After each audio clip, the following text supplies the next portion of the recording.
चलो दोस्तों, तो आज हम लोग स्टार्ट करते हैं पाइथन का अगला लेक्चर। और आज के वीडियो में हम लोग डिस्कस करेंगे पाइथन वेरिएबल के बारे में। ठीक है, चलो।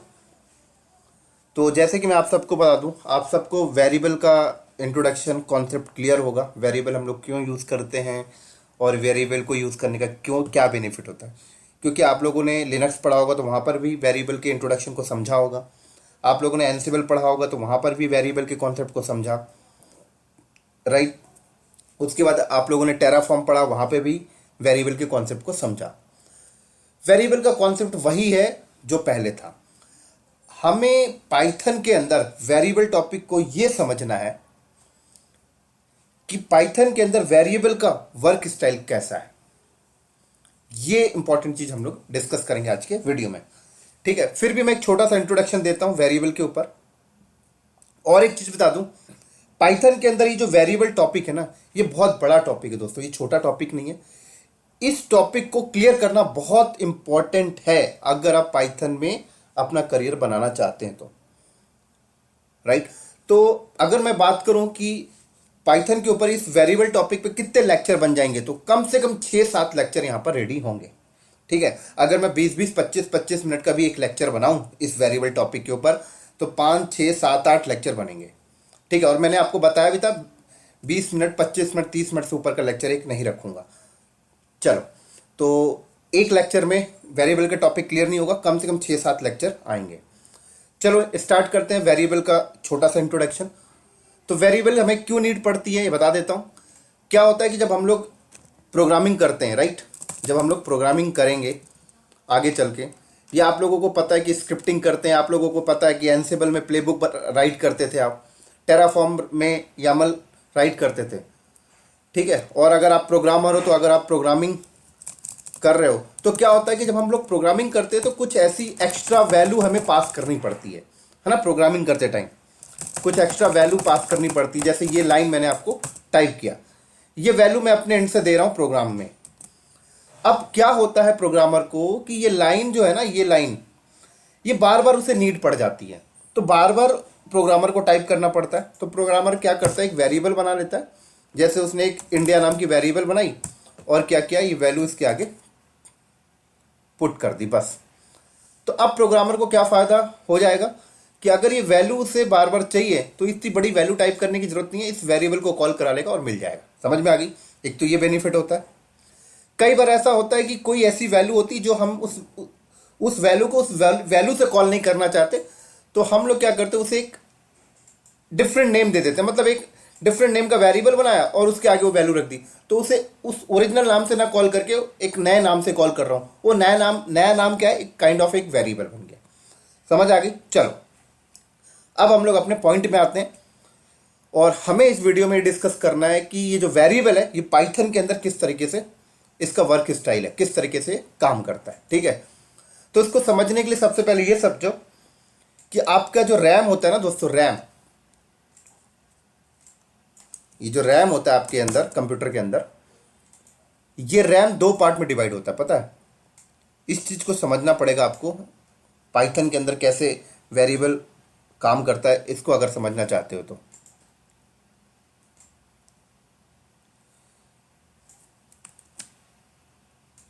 देखो, रैम के अंदर 2 पार्ट होता है, पता है। एक होता है स्टैक एरिया और एक होता है हीप। ठीक है, अभी मैं रैम के अंदर ये स्टैक और हीप की बात नहीं करूंगा, आगे बताऊंगा इसके बारे में, स्टैक क्या होता है, हीप क्या होता है। जिन बंदों को अगर स्टैक और हीप के बारे में पता है तो अच्छी बात है। और अगर कोई बंदा पहले से कोई प्रोग्रामिंग लैंग्वेज जानता है, जैसे सी जानता है या जावा जानता है, तो उसे स्टैक और हीप पता होगा। या कोई बंदा पहले से पाइथन पढ़ रखा होगा अच्छे से, तो वो इस स्टैक और हीप को समझ गया होगा। अगर कई बंदे ऐसे हैं जिनको स्टैक और हीप नहीं समझ में आ रहा, तो टेंशन ना लें। मैंने आपको बोला है कि पाइथन में जो वेरिएबल टॉपिक है, इसके 6-7 लेक्चर बनेंगे, तो आगे बताऊंगा, अभी नहीं बता रहा हूं। अभी सिर्फ इतना समझें कि रैम के अंदर ये 2 एरिया होते हैं, एक स्टैक और एक हीप। ठीक है, चलो। अब क्या होता है जब आप वेरिएबल बनाते हैं पाइथन में, तो मान लीजिए अगर मैं पाइथन में वेरिएबल बना रहा हूं, ठीक है, तो ये जो मैंने रैम लिखा है इसको हटा देता हूँ, इसको यहाँ साइड में रख देता हूँ क्योंकि मुझे इस एरिया को यूज़ करना है। यहाँ लिख दिया रैम, ठीक है। चलो, तो अगर मैं पाइथन में वेरिएबल बनाया, जैसे मैंने पाइथन में वेरिएबल बनाया, वेरिएबल का नाम मैंने ए रखा, ठीक है, इसकी वैल्यू मैंने 10 दे दी, तो इसके वर्क फंक्शनलिटी को समझो। अब समझना ध्यान से, पाइथन में आपने एक ए नाम का वेरिएबल बनाया, उसकी वैल्यू आपने 10 रखी, तो अब क्या होगा यहां पर, देखो क्या होगा यहां पर। ये सबसे पहले रैम के अंदर जो हीप वाला एरिया है, उस हीप वाले एरिया में जाएगा और यहां पर एक ऑब्जेक्ट तैयार करेगा। क्या करेगा? जाएगा और एक ऑब्जेक्ट तैयार करेगा यहां पर आके। ध्यान से समझना दोस्तों, एक क्या किया? ऑब्जेक्ट तैयार किया। यहां पे लिख देता हूं मैं ऑब्जेक्ट। कैसे ये काम करता है ये समझाना मुझे इस वीडियो में आपको। ये एक ऑब्जेक्ट तैयार किया, ठीक है। ऑब्जेक्ट तैयार करने के बाद इस ऑब्जेक्ट का एक नंबर दे देगा। जैसे मान लो इसका एक नंबर दे दिया 1008, ये एक नंबर दे दिया, ठीक है। अब आप लोगों के दिमाग में एक डाउट आ रहा होगा, सर ये ऑब्जेक्ट क्या है? तो ये भी मैं क्लियर करूंगा आगे चल के। अभी होल्ड रखिए ऑब्जेक्ट। बस इतना समझिए कि इसने क्या किया, जब हमने पाइथन में वेरिएबल बनाया, ए नाम का वेरिएबल बनाया और उसकी वैल्यू हमने 10 रखी, स्क्रीन में आपने जब ये चलाया है ना, आप स्क्रीन में तो ऐसे चलाओगे ना, या फिर आप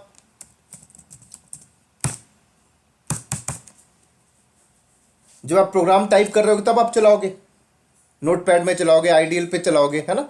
तो जैसे मैंने a = 10 किया, तो ये मैंने क्या किया, एक वेरिएबल बनाया, एंटर कर दिया। तो ये तो आप स्क्रीन में किया ना, बैकएंड में क्या हुआ ये समझा रहा हूं। तो जब मैंने ये a = 10 किया तो बैकएंड में क्या हुआ, रैम के हीप वाले एरिया में गया, एक ऑब्जेक्ट क्रिएट किया। ऑब्जेक्ट क्या होता है ये समझाऊंगा, होल्ड रख दो अभी, ठीक है। अभी समझो, ऑब्जेक्ट बनाया और ऑब्जेक्ट को भी 3 पार्ट में इसने डिवाइड किया। क्या किया? ऑब्जेक्ट को भी इसने 3 पार्ट में डिवाइड कर दिया, ठीक है। ऑब्जेक्ट बनाया, ऑब्जेक्ट को एक नंबर दिया इसने, यूनिक नंबर, ऑब्जेक्ट को 3 पार्ट में डिवाइड किया। और अब क्या करता है, ऑब्जेक्ट के पहले वाले पार्ट में ये क्या करेगा, वेरिएबल की जो आपने वैल्यू दी ना, वो वैल्यू यहां पर रख देगा। जैसे आपने क्या किया, यहां पर आपने वेरिएबल बनाया ए और उसकी वैल्यू क्या रखी, 10। तो ऑब्जेक्ट के पहले वाले पार्ट में उसने 10 स्टोर कर दिया। अब क्या करेगा, दूसरे वाले पार्ट में क्या करेगा, दूसरे वाले पार्ट में ये यहां पर क्लास डिफाइन करेगा। क्लास का मतलब क्या होता है, अब देखो, जब भी आप पाइथन में वेरिएबल बनाते हो तो वेरिएबल के अंदर जो आप डेटा देते हो, जो आप वैल्यू पास करते हो, राइट, तो वैल्यू आप यहां पे दे रहे हो, मतलब एक डेटा आप दे रहे हो, तो डेटा का टाइप क्या है, समझ आ रही है? डेटा की क्लास क्या है? क्लास का मतलब क्या वो डेटा नंबर के फॉर्मेट में है, क्या वो न्यूमेरिक में है, राइट, क्या वो सिंबॉलिक में है? ऐसा होता है ना भाई, डेटा का टाइप क्या है, नंबर में है, नाम में है, किस में है? समझ आ रही है? तो अभी इतना आगे मत जाओ, आगे बताऊंगा कि जब आप वेरिएबल देते हैं तो वेरिएबल के आगे जो डेटा देते हैं वो डेटा के कितने टाइप होते हैं, कितनी क्लासेस होती हैं, ये डिस्कस करेंगे। अभी सिर्फ इतना समझिए कि जब आपने स्क्रीन में ये कमांड मारा a = 10, तो आप यहां पर एक वेरिएबल बना रहे हो। तो जब आप वेरिएबल बनाने जाते हो तो रैम के अंदर जाता है और हीप वाले एरिया में जाकर क्या करता है, एक ऑब्जेक्ट तैयार करता है। ऑब्जेक्ट को एक यूनिक नंबर पास करता है, ऑब्जेक्ट को 3 पार्ट में डिवाइड करता है, राइट। पहले वाले पार्ट में क्या करता है, वो वेरिएबल की वैल्यू स्टोर कर दिया। दूसरे वाले पार्ट में वो डिफाइन करता है क्लास क्या है इसका, मतलब जो आपने डेटा दिया है उसका क्लास क्या है। क्लास अभी क्लासेस क्या होते हैं आगे डिस्कस करेंगे, ठीक है। अब इतना समझो कि पहले वाले एरिया में इसने वैल्यू रख दी, दूसरे वाले एरिया में इसने क्लासेस रख दी, जो भी क्लास है वो रख दी। क्या क्लासेस है बाद में बात कर लेंगे। अब तीसरे वाले एरिया में क्या करता है, तीसरे वाले एरिया में ये क्या करेगा, रेफरेंस काउंट। अभी ये रेफरेंस काउंट क्या होता है ये अभी समझाऊंगा। अभी सिर्फ इतना समझे, तीसरे वाले एरिया में रेफरेंस काउंट, अगर अभी मैं देखूं तो अभी यहां पे रेफरेंस काउंट ये 1 रखेगा, राइट। अभी बताऊंगा 2 कब रखेगा, 3 कब रखेगा। अभी इतना समझे कि यहां पर रेफरेंस काउंट ये 1 रख दिया। समझ आ गई मेरी बात यहां पर? तो जब आप पाइथन में ये कमांड चलाते हो तो बैकएंड में ये सारी चीजें हुई। मेरे कंप्यूटर के अंदर रैम के अंदर हीप वाले एरिया में गया, इसने एक ऑब्जेक्ट बनाया, ऑब्जेक्ट को एक यूनिक नंबर दिया, ऑब्जेक्ट को 3 पार्ट में डिवाइड किया। पहले वाले पार्ट में इसने 10 स्टोर किया, दूसरे वाले पार्ट में उसने क्लासेस स्टोर किया कि भाई मैंने वेरिएबल में जो डेटा दिया उस डेटा की क्लासेस क्या है, वो क्लासेस रखा, उसने क्लासेस का नाम रखा। तीसरे वाले पार्ट में इसने रेफरेंस काउंट रखा और यहां पर रेफरेंस काउंट 1 है। ठीक है, अभी और डिस्कस करते हैं। चलो अब क्या किया इसने, अभी अभी खत्म नहीं हुई कहानी बैकएंड की। अब उसके बाद ये क्या करता है, रैम के स्टैक वाले एरिया में आएगा। ठीक है, रैम के स्टैक वाले एरिया में आएगा और ये जो वेरिएबल का जो नाम है वो वेरिएबल का नाम यहां स्टोर करेगा इसमें। समझ आ रही बात, यहां पर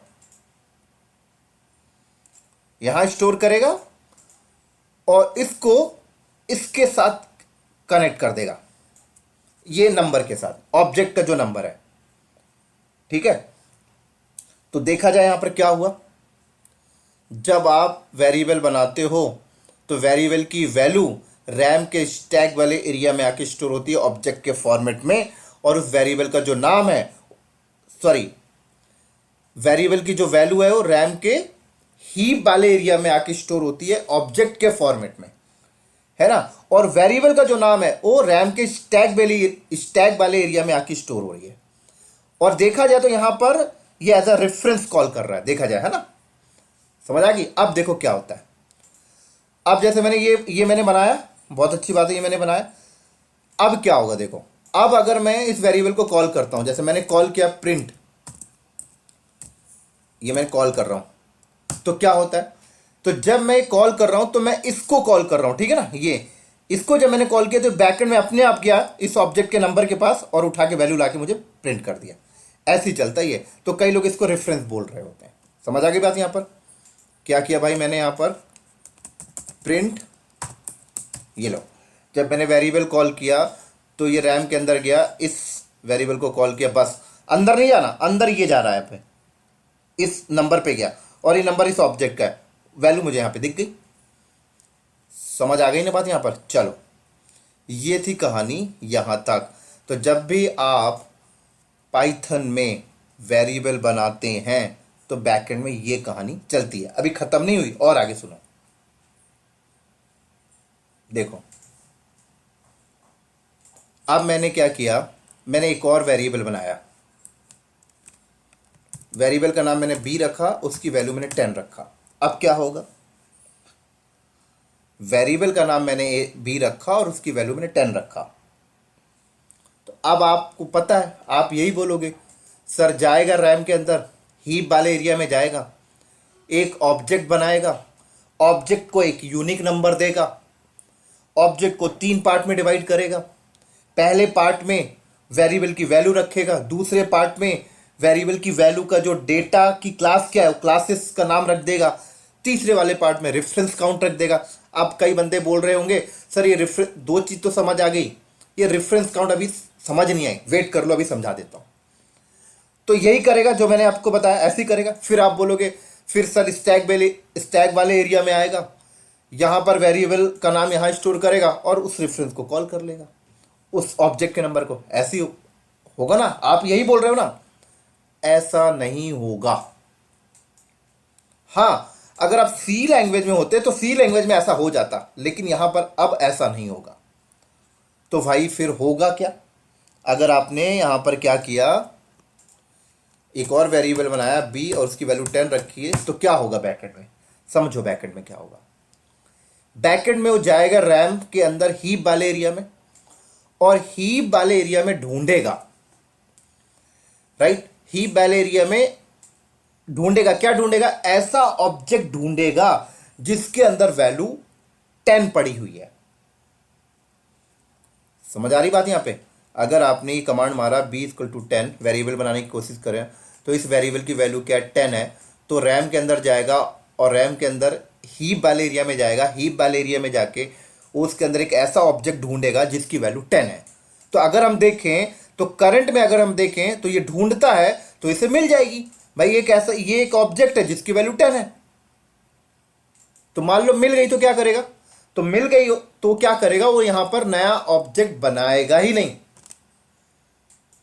समझ आ रही है, नया ऑब्जेक्ट यहां पर नहीं बनाएगा। ये बोलता है भाई मुझे तो एक ऐसा ऑब्जेक्ट मिल गया जिसकी वैल्यू 10 है, जो मैं वैल्यू दे रहा हूं उस वैल्यू का एक ऑब्जेक्ट ऑलरेडी रैम के अंदर जो हीप वाला एरिया है उसके अंदर क्रिएटेड है, तो वो नहीं बनाएगा।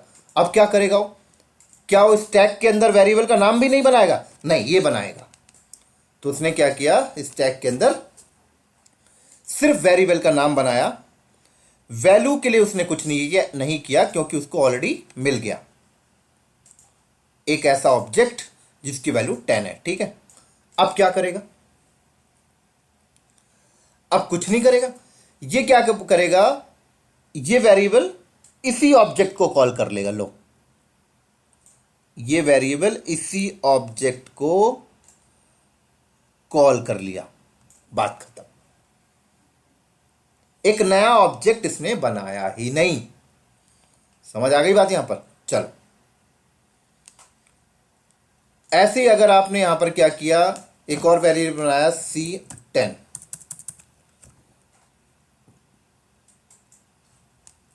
एक मिनट, यहां पर और एक चीज होगा, देखो इसने B नाम का वेरिएबल बनाया और उसी ऑब्जेक्ट को कॉल कर लिया। अब क्या होगा पता है, अब इस ऑब्जेक्ट के अंदर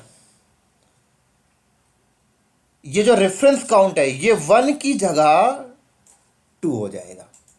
क्या हो जाएगा, 1 की जगह 2 हो जाएगा। तो अब ये रेफरेंस काउंट 1 की जगह 2 क्यों हुआ, क्योंकि इसका मतलब ये है कि इस ऑब्जेक्ट को दो वेरिएबल कॉल कर रहे हैं, दो, एक वेरिएबल ये, एक वेरिएबल ये, दोनों वेरिएबल इसी ऑब्जेक्ट को कॉल कर रहे हैं। तो इसकी रेफरेंस वैल्यू क्या हो जाएगी, 2 हो जाएगी। समझ आ गई। चलो, तो अब अगर मैं स्क्रीन में जाके कमांड मारता हूं, इस वेरिएबल को कॉल करता हूं प्रिंट b, तो क्या होगा,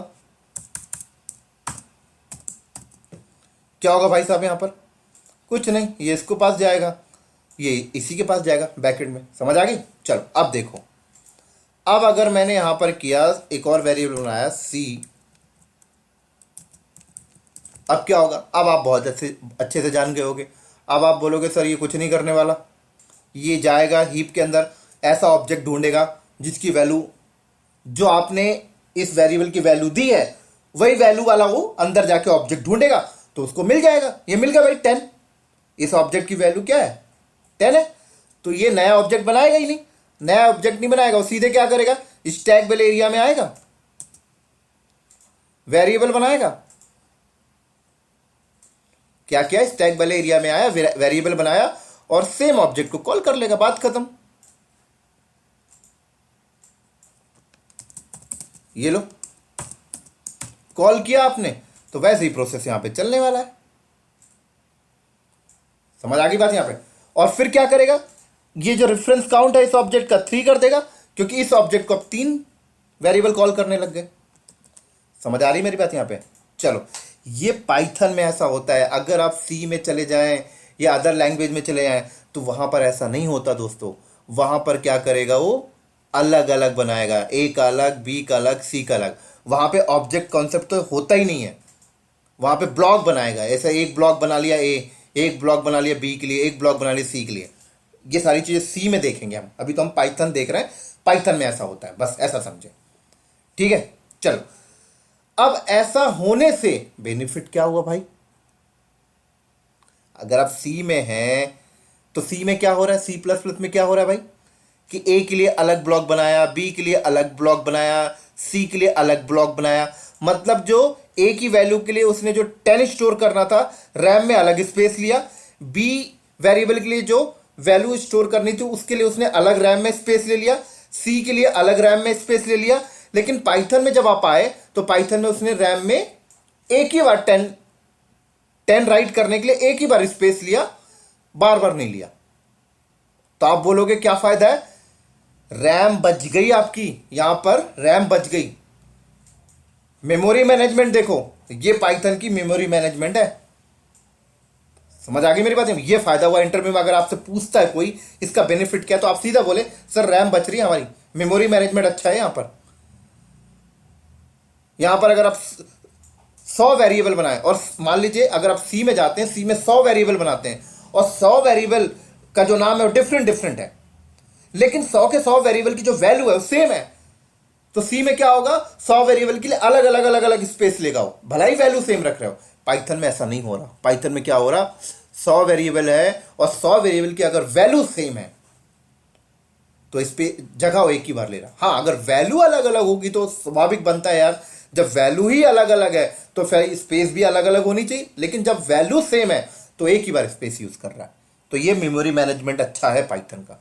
चलो अब थोड़ा सा और आगे चलते हैं। बहुत सारे बंदों को यहां पर क्वेश्चन आया होगा। क्या क्वेश्चन आया होगा बताता हूं। बहुत सारे बंदों को क्वेश्चन ये आया होगा, सर आपने बहुत बढ़िया बताया, लेकिन खुदा ना खास्ता मैं यहां पर ऐसा करता हूं कि जो ए नाम का वेरिएबल मैंने बनाया था, ए वेरिएबल की जो वैल्यू मैंने 10 रखी थी, लेकिन इस बार मैं इसकी वैल्यू 11 कर दिया, तो क्या होगा। अब आप बोलोगे सर ओवरराइट हो जाएगा, सी में तो ऐसे ही होता है ना, ओवरराइट हो जाता है। अब आप क्या बोलोगे, सर ओवरराइट हो जाएगा, यही होगा ना। तो अब आप सोच रहे होगे सर ओवरराइट होगा, ओवरराइट होने का मतलब क्या है। अब आप सोच रहे होगे सर ये जो ऑब्जेक्ट है ये 10 है, 10 से 11 हो जाएगा, यही बोल रहे होगे। चलो ठीक है, 10 से 11 हो गया, तो ए के लिए तो फायदा हो गया, ए को हमने 11 कर दिया, लेकिन बी और सी का क्या होगा। क्या बी और सी भी तो इसी को कॉल कर रहे हैं, मतलब बी और सी की वैल्यू भी 11 हो गई। सर ये तो फिर बढ़िया नहीं रहा, एक के चलते सब लोग मारे जा रहे हैं, ऐसे ही बोलोगे आप। ऐसे ही तो होता था सी में, तभी तो अलग अलग थे, लेकिन पाइथन में कुछ अलग होता है। देखो क्या होता है, अगर मान लीजिए अगर आपने यहां पर क्या किया, ए इक्वल टू 11 किया, राइट, और ए नाम का वेरिएबल ऑलरेडी एग्जिस्ट करता है जो 10 को कॉल कर रहा था, तो यहां पर ये ओवरराइट इसको नहीं करेगा। ये क्या करेगा,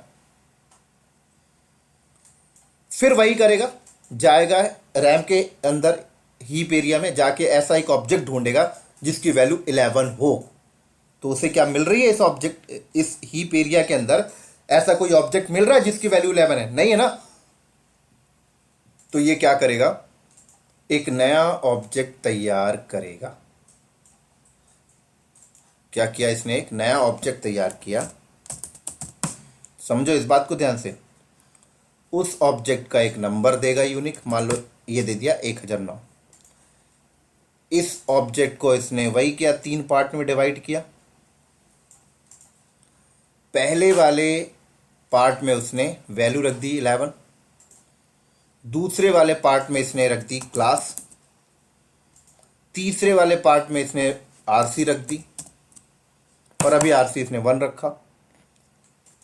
ठीक है, अब क्या करेगा, अब यहां आएगा, यहां पर देखेगा क्या यार, ये तो ऑलरेडी एग्जिस्ट है, ठीक है ना। तो ये अब क्या करेगा, ये जो ए है ना, ये ए इस ऑब्जेक्ट को जो रेफर कर रहा था, इसको रेफर कर ना करके इससे यहां से रेफरेंस हटा देगा, और अब ये इसको रेफर करने लगेगा। ये लो, ऐसा होता है पाइथन में, ये ए इसको रेफर करने लगेगा, ये ऑब्जेक्ट एज इट इज रहेगा। तो फायदा क्या हुआ, बी और सी को कोई प्रॉब्लम नहीं हुई, है ना। ए अगर अपना अलग जा रहा है तो यहां पर चला गया। और यहां पर एक चीज और होगा, पहले ये ऑब्जेक्ट को 3 वेरिएबल कॉल कर रहे थे तो रेफरेंस 3 था, अब यहां पर हटके 2 हो जाएगा, क्योंकि 2 ही वेरिएबल कॉल कर रहे हैं। तो ये बैकएंड में पाइथन का वेरिएबल इस टाइप से चलता है, ध्यान रखना। ठीक हो गया। चलो अब बाद में मान लीजिए आपने यहां पर ऐसा किया, बी भी आपने 11 कर दिया, लो अब क्या होगा, बी भी 11 कर दिया, तो रैम के हीप एरिया में जाएगा, ऑब्जेक्ट ढूंढेगा, ऐसा ऑब्जेक्ट ढूंढेगा जिसकी वैल्यू उसको 11 मिल होनी चाहिए, और मिल गई तो फिर वही करेगा वो। ये जो बी है, बी जो इस ऑब्जेक्ट को रेफर कर रहा था, इसको रेफर करना बंद कर देगा, और किसको रेफर करने लगेगा, ये ले भाई इसको। समझ आ गई बात, यहां पर ओवरराइट नहीं होता, यहां पाइथन की यही अच्छी बात है। और मान लीजिए बाद में आपने यहां पर ऐसा किया, सी को भी ऐसे किया, फिर वही करेगा। अब तो आपको रट गया होगा। हाँ, एक चीज और है, इसको भी कम करता जाएगा, इसको कर देगा 1, क्योंकि अब तो एक ही कर रहा है, और इसका आरसी नंबर कर देगा 2, क्योंकि अब इस ऑब्जेक्ट को दो वेरिएबल कॉल कर रहे हैं, है ना। ऐसे ही जब सी वाले का हुआ तो यहां पर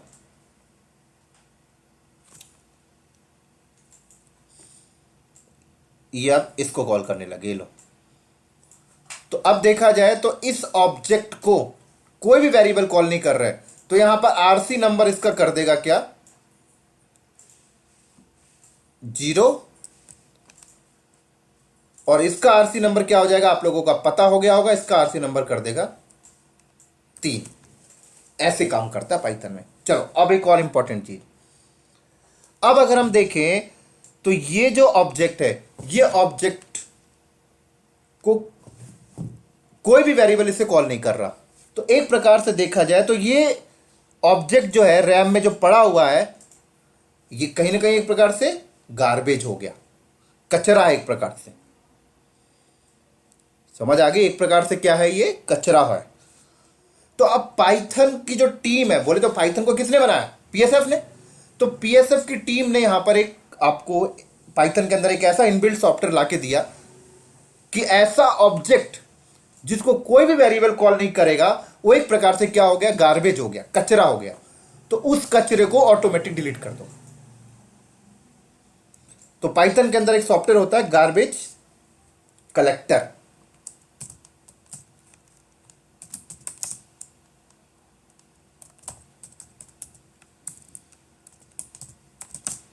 क्या होता है, पाइथन के अंदर एक सॉफ्टवेयर होता है गार्बेज कलेक्टर। वो गार्बेज कलेक्टर आता है, देखता है कि पाइथन के अंदर, पाइथन में रैम के अंदर जो हीप वाले एरिया में ऐसा ऑब्जेक्ट है जिसे कोई वेरिएबल कॉल नहीं कर रहा, उसे वहां से डिलीट करके निकल जाता है। मतलब कोई भी कचरा रखने नहीं देता वो रैम के अंदर। समझ आ रही मेरी बात यहाँ पे, ये किसका काम है, गार्बेज कलेक्टर का। इंटरव्यू में पूछा जाता है, बताइए भाई गार्बेज कलेक्टर का क्या काम होता है, तो बता देना आप लोग। अब क्या बताओगे, गार्बेज कलेक्टर का क्या काम होता है, रैम के अंदर, रैम के हीप वाले एरिया में ऐसा ऑब्जेक्ट जिसको कोई वेरिएबल कॉल नहीं कर रहा होगा, उसे फटाक से जाके डिलीट कर देगा, पूरा साफ कर देता है। समझ आ गई, उससे फायदा क्या हुआ, रैम के अंदर कचरा नहीं है। लेकिन अगर आप सी में जाएं तो सी में मान लीजिए, अगर आप एक चीज और बता दूं, सी में मान लीजिए आपने कोई वेरिएबल बनाया, ठीक है, ये वेरिएबल बनाया, ये वैल्यू रख दी। तो मान लीजिए अगर आपने कमांड से वेरिएबल डिलीट कर दिया, तो वैल्यू जो है ना, वैल्यू डिलीट नहीं होती, वैल्यू पड़ी रहती है। वैल्यू को ना आपको खुद जाके डिलीट करनी पड़ती है, पता है, वैल्यू को खुद जाके रैम में से साफ करनी पड़ती है, फ्री करवानी पड़ती है। पाइथन में अपने आप हो जाता है। यही तो खास बात है पाइथन की, कि बहुत से काम अपने आप हो रहे हैं। तो इंटरव्यू में पूछा जाता है बताइए भाई गार्बेज कलेक्टर का काम क्या है। समझ आ गई, तो उम्मीद करता हूं आपको समझ लग गई होगी। तो ये थी दोस्तों पाइथन में जो वेरिएबल है उसके बैकएंड में क्या चलता है। चलो अब मैं आपको थोड़ा सा इसका प्रैक्टिकल भी दिखा दूं तो आपको समझ लगेगी, है ना। अभी तो आप बोलोगे सर आपने ये तो बोल के बता दिया, प्रैक्टिकल भी तो कुछ करके दिखाओ, ऐसा हो भी रहा है कि नहीं हो रहा। तो देखो दिखा देता हूं। 3 वेरिएबल बनाता हूं। एक वेरिएबल बनाया मैंने ए नाम का, ठीक है। एक वेरिएबल बनाया बी, वैल्यू सेम रखी। एक वेरिएबल बनाया सी, उसकी भी वैल्यू सेम रखी। चलो अब मैंने आपको क्या बताया, ऑब्जेक्ट बने होंगे, और जब ऑब्जेक्ट बना होगा तो ऑब्जेक्ट का एक नंबर होगा। ऑब्जेक्ट बना होगा तो ऑब्जेक्ट का क्या होगा, एक नंबर होगा,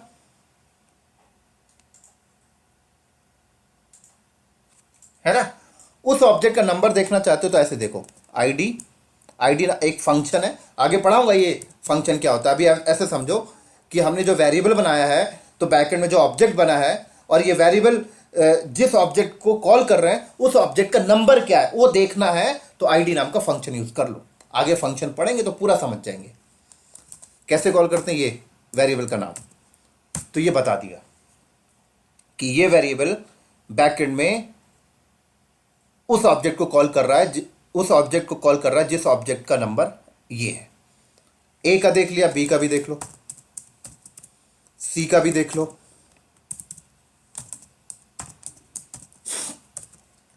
तो अब आप यहां पे क्या देखो, तीनों की तीनों वेरिएबल बैकेंड में उस ऑब्जेक्ट को कॉल कर रहे हैं जिनका नंबर सेम है।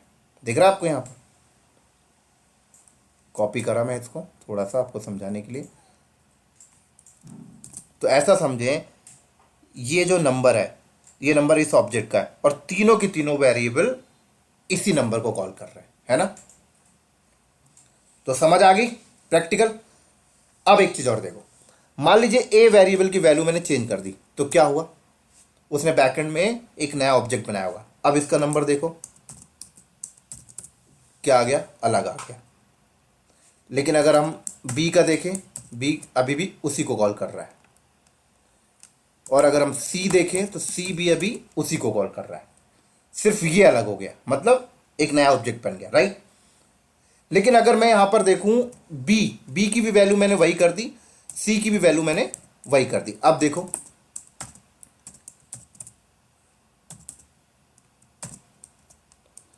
क्या हुआ, क्या हुआ दोस्तों? अब सारे के सारे उठ के इस ऑब्जेक्ट में आ गए, राइट? समझ में आ गया? और ये ऑब्जेक्ट रहा ही नहीं, गार्बेज कलेक्टर ने उसे डिलीट कर दिया। समझ आ गई? तो ये था दोस्तों वेरिएबल जो पाइथन में फर्क करता है। अभी बहुत बड़ा टॉपिक है, देख लेते हैं कितना टाइम हो गया। तो 31 मिनट हो गया, तो इस वीडियो को यहीं पे स्टॉप करते हैं।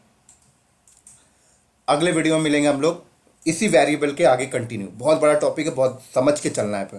इतना समझ आ गया बहुत है, उम्मीद करता हूँ समझ लग गया होगा। नेक्स्ट वीडियो में मिलते हैं हम लोग इसी के आगे। तब तक के लिए बाय बाय।